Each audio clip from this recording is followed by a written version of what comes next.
Sahabat, demokrasi tidak hanya soal pemilihan umum, tapi demokrasi juga soal kebebasan warga negara, juga soal kesediaan kita menerima keberagaman budaya, juga soal penerimaan kita kepada perbedaan gaya hidup.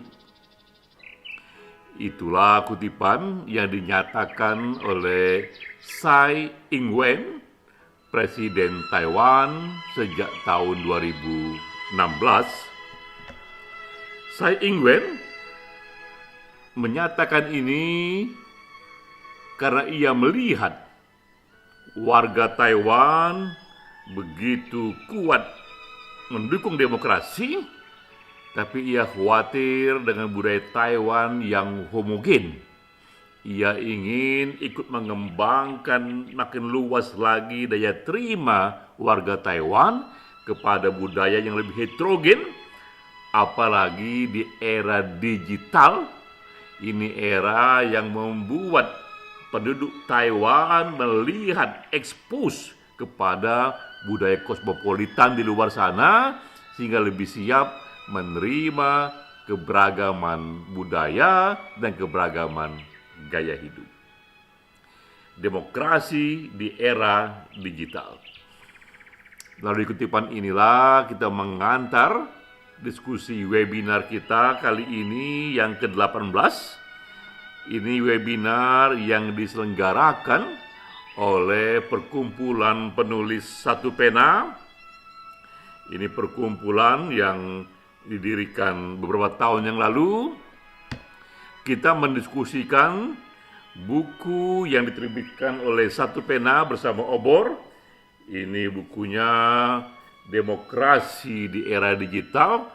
Buku yang minta ampun tebal sekali. Yang 4 halaman lagi, ia berjumlah 800 halaman.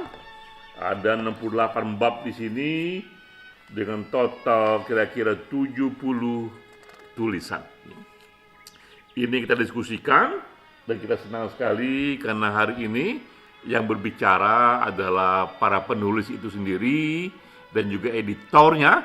Pertama-tama adalah Dr. Nasir Tamara. Ia tak hanya menulis juga di buku ini, tapi juga ia inisiator dan editornya.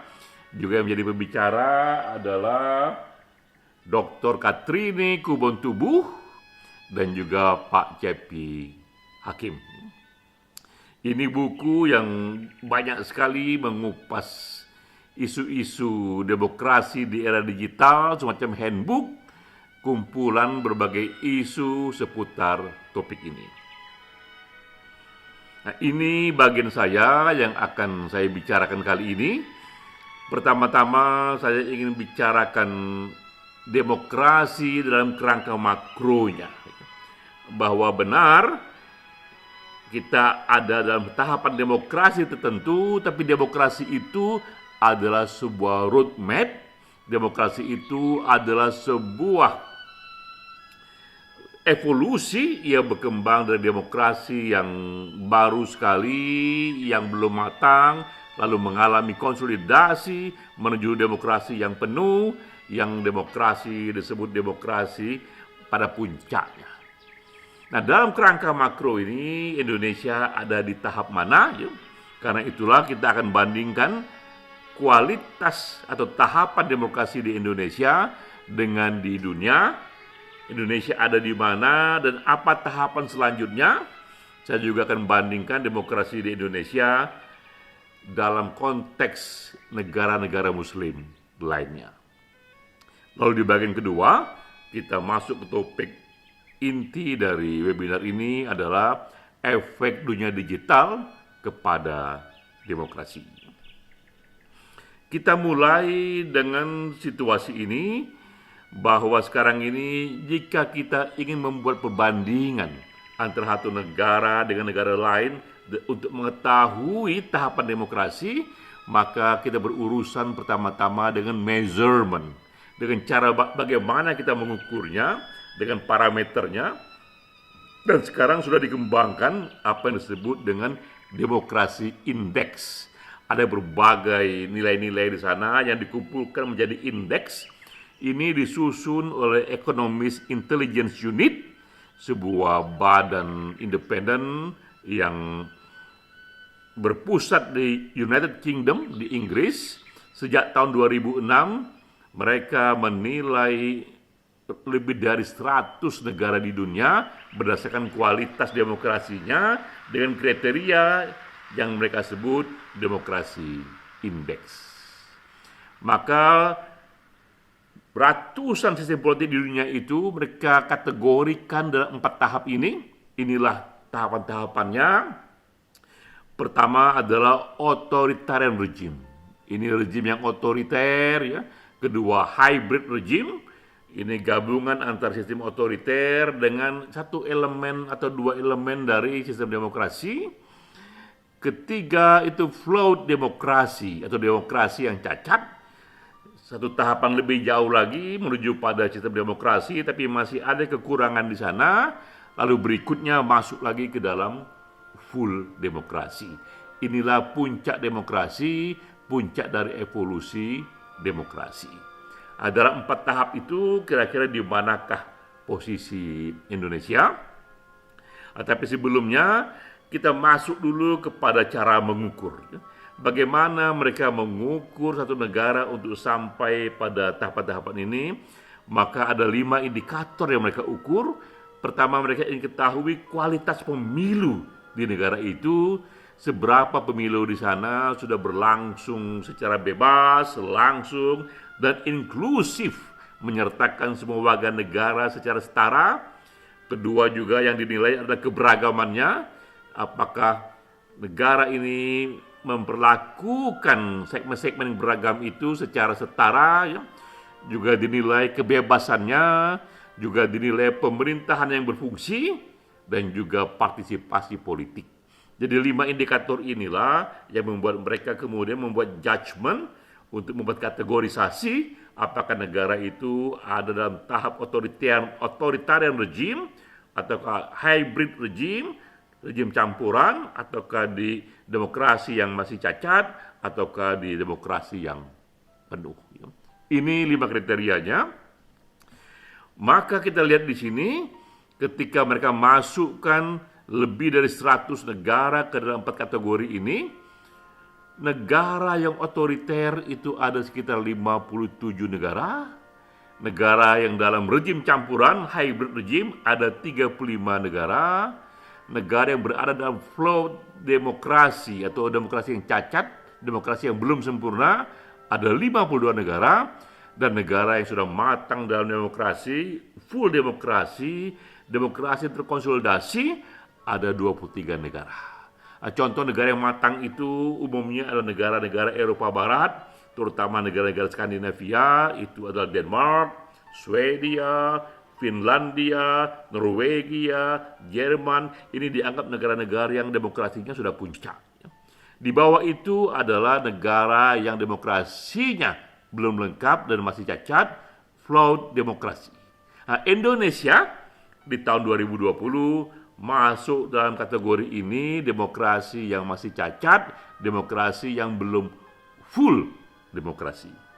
Jadi kita tahu disinilah posisi kita, masih dalam posisi flawed demokrasi atau demokrasi yang belum sempurna, demokrasi yang setengah matang kira-kira.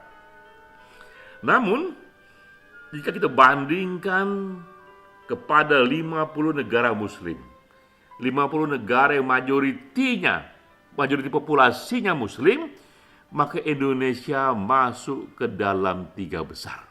Ini daftarnya, kita lihat di 50 negara muslim ini tak ada satu pun negara muslim yang sudah masuk dalam kategori full demokrasi.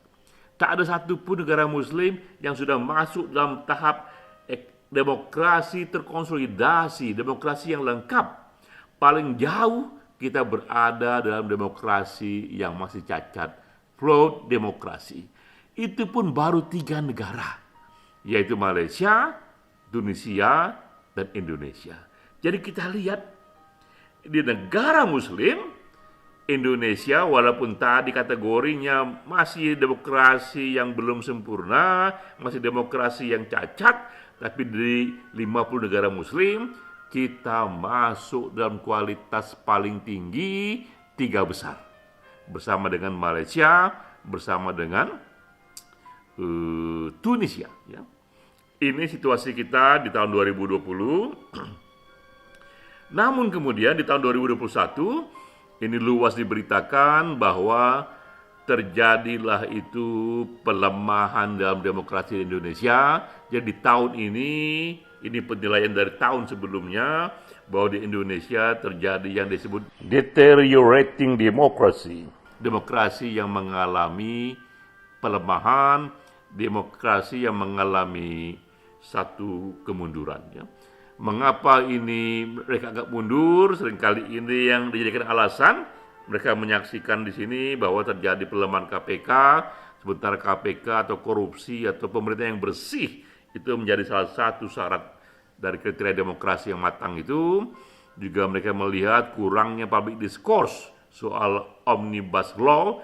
Ini satu hukum yang begitu luas lingkupnya, yang begitu besar efeknya bagi negara, tapi mereka menilai public discourse atau diskusi publik sebelum undang-undang ini disahkan itu jarang terjadi atau tidak lebih dahulu dikondisikannya.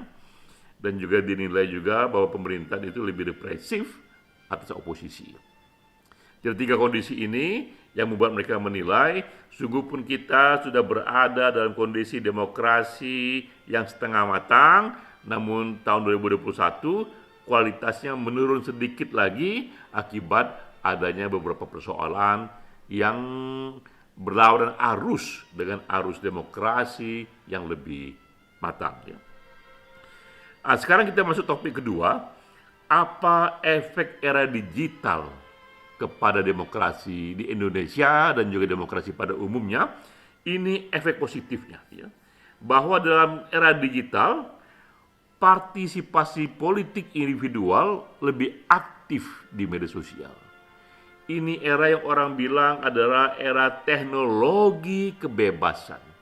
Bahwa sekarang ini individu ya tak perlu menjadi konglomerat untuk bisa mempunyai satu akun di media sosial yang bisa mempengaruhi opini publik. Dulu yang hanya memiliki akses untuk mempengaruhi opini publik, mereka yang punya koran, yang punya radio, yang punya TV. Tapi sekarang ini cukup dengan akun di media sosial, individu bisa lebih aktif menyatakan opininya. Jadi ini sisi positif dari datangnya dunia digital, dari datangnya era media sosial, karena individu bisa lebih aktif dalam diskusi, bisa lebih aktif menyatakan pandangannya. Juga era digital yang bagus kedua untuk demokrasi adalah kita memiliki akses yang lebih mudah untuk mengetahui opini yang beragam. Ini era ketika munculnya budaya googling. Apapun yang kita dengar soal apapun, cukup kita googling untuk kita tahu pandangan apa saja, sikap apa saja yang ada di luar sana mengenai isu itu, dan tampak di sana keberagaman isu, keberagaman pandangan bisa lebih mudah kita ketahui, sehingga kita bisa lebih matang memutuskan sikap kita sendiri karena kita membaca berita dari yang pro A sampai yang anti A, pro B sampai yang anti B, itu semua tersedia di internet, tersedia melalui Google, sehingga pertimbangan membuat keputusan jauh lebih matang. Juga yang positif di era digital ini adalah kita pun lebih mudah untuk sebar opini. Cukup dengan memiliki akun yang kita punya di Facebook, Twitter, Instagram, YouTube, kita bisa mempengaruhi publik luas di luar sana sejauh memang mempunyai konten yang menarik perhatian, mempunyai konten yang dianggap penting. Ya.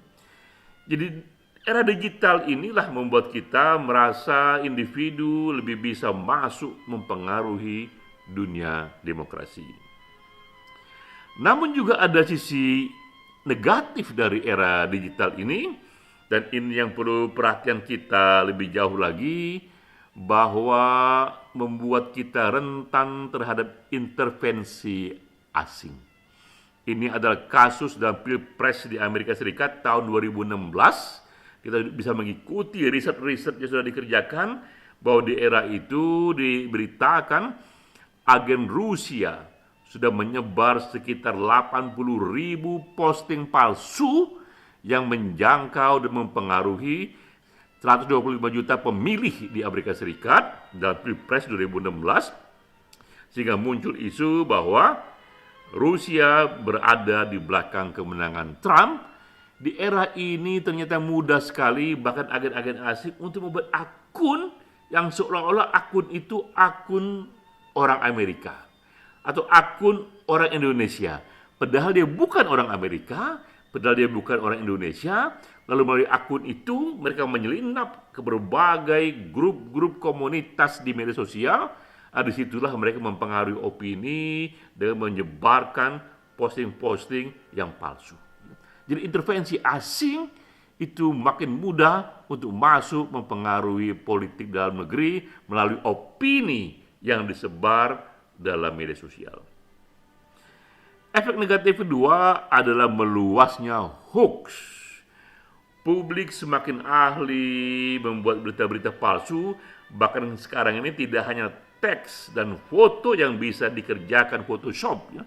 Video pun itu bisa diedit, sehingga tiba-tiba seolah-olah Obama misalnya menyatakan sesuatu dengan suara Obama sendiri, padahal ia tidak pernah menyatakan itu hanya dikreasi melalui satu software yang begitu maju yang bahkan sudah bisa mengedit video, sehingga hoax itu lebih mudah disebarkan, berita palsu lebih mudah untuk meyakini masyarakat.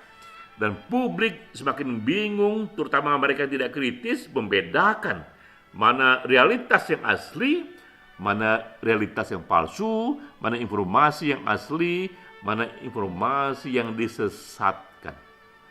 Itu hal kedua yang menjadi efek digital yang buruk kepada demokrasi.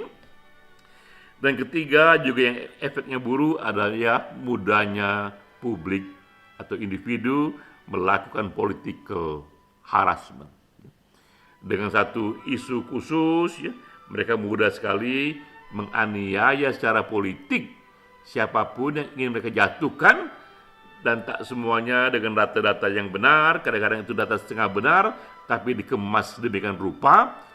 Namun karena mereka punya jaringan kepada para pemilih, kepada para warga negara, maka mudah sekali seseorang itu dijatuhkan, dikucilkan secara opini melalui sistem digital yang ada. Jadi kita melihat ada sisi negatifnya, walaupun tadi juga ada sisi positifnya efek dari dunia digital ini. Nah sekarang, what next? Kemana Indonesia harus menuju? Tadi kita sudah dapatkan gambarannya bahwa sekarang kita berada dalam flow demokrasi yang setengah matang. Maka selanjutnya tahapan maju berikutnya kita harus mencapai kepada full demokrasi yang penuh.